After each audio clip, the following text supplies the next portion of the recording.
साल 2019 की गर्मियां थीं। शहर की हलचल से दूर झारखंड की सीमा से सटे एक छोटे से गांव धर्मपुरा में एक परिवार ने आकर बसने का फैसला किया।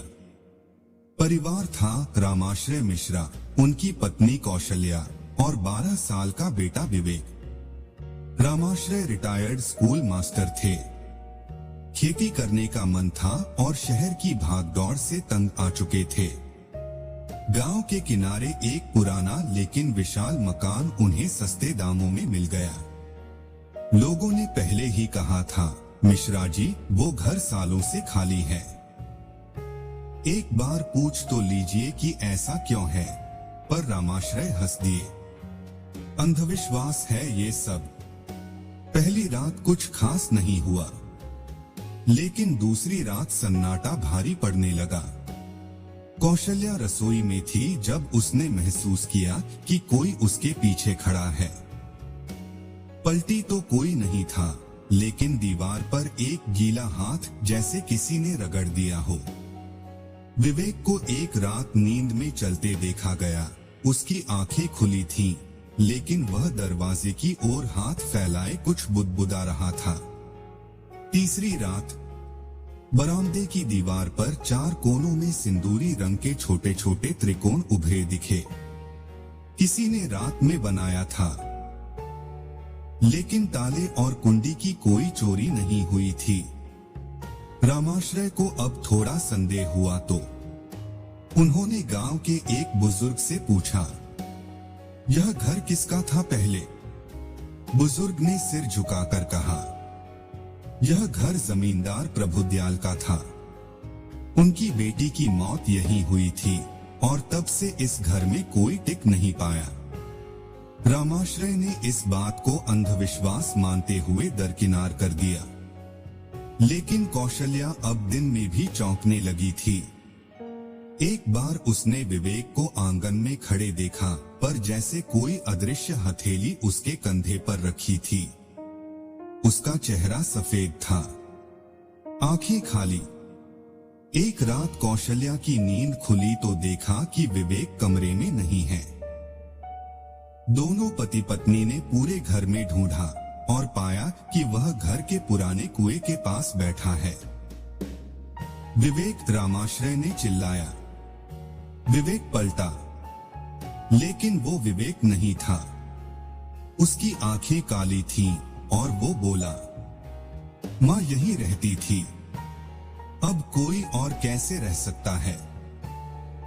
फिर वो बेहोश हो गया। सुबह जब होश आया, विवेक को कुछ याद नहीं था। अब परिवार ने फैसला किया, किसी पंडित को बुलाना होगा। पंडित शरण दत्त गांव के पुराने, अनुभवी और तांत्रिक विद्या में निपुण थे। वे जैसे ही घर के पास पहुंचे, उनके कदम थम गए। यह केवल मकान नहीं है, यह एक अधूरी आत्मा का निवास है। उन्होंने पीतल की घंटी बजाई और पूरे घर में चारों दिशाओं में चलकर हवा को परखा। कोई अधूरी क्रिया, कोई आत्मा जिसे रोका गया है। इसकी मुक्ति के बिना ये घर किसी को चैन नहीं देगा। फिर दीवार पर बने राख के उल्टे को देखकर उन्होंने निर्णायक स्वर में कहा, हवन करना पड़ेगा, आज ही, अभी। हवन की तैयारी शुरू हुई। कौशल्या को बैठाया गया, विवेक को पास रखा गया और रामाश्रय ने पवित्र अग्नि जलाने में मदद की। जैसे जैसे मंत्र तेज होते गए, घर की दीवारों से शीतकार की आवाजें आने लगी, जैसे कोई चिल्ला रहा हो। फिर अचानक एक जोर की चीख आई। हवन कुंड की अग्नि नीली हो गई। विवेक कांपने लगा और अचानक जमीन पर गिरकर चीखने लगा, मुझे मत भेजो, यह मेरा घर है। मेरी माँ को इन लोगों ने छीन लिया था। सब समझ गए, यह आत्मा उसी जमींदार की बेटी की थी जिसने अपने प्रेम को खोकर आत्महत्या कर ली थी। उसका गुस्सा, उसका दुहक इसी घर की दीवारों में सिमट गया था। पंडित जी ने एक आखिरी बार तेज स्वर में मंत्रों का उच्चारण किया। अग्नि भड़की और एक के बाद एक घर की खिड़कियां खटखटाक से बंद होने लगी।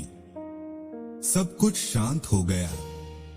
अगले दिन विवेक सामान्य था और घर पहली बार हल्का महसूस हुआ। पंडित जी जाते जाते बोले, वो आत्मा अब मुक्त हो गई है, लेकिन ये घर अब भी उसकी याद से भरा है। अगर प्यार से रहोगे तो डर नहीं आएगा, पर यदि किसी ने फिर उसकी पीड़ा को अनदेखा किया तो यह घर फिर गूंज उठेगा। रामाश्रय ने सिर झुकाकर वादा किया, हम उसकी अधूरी कहानी का सम्मान करेंगे। कहानी वहीं समाप्त नहीं होती। आज भी धर्मपुरा गांव में लोग कहते हैं, उस घर के आंगन से कभी कभी चूड़ियों की झंझनाहट सुनाई देती है। शायद वो आत्मा अब भी देखती है कि उसका घर किसी ने समझदारी से संभाला या नहीं। समाप्त।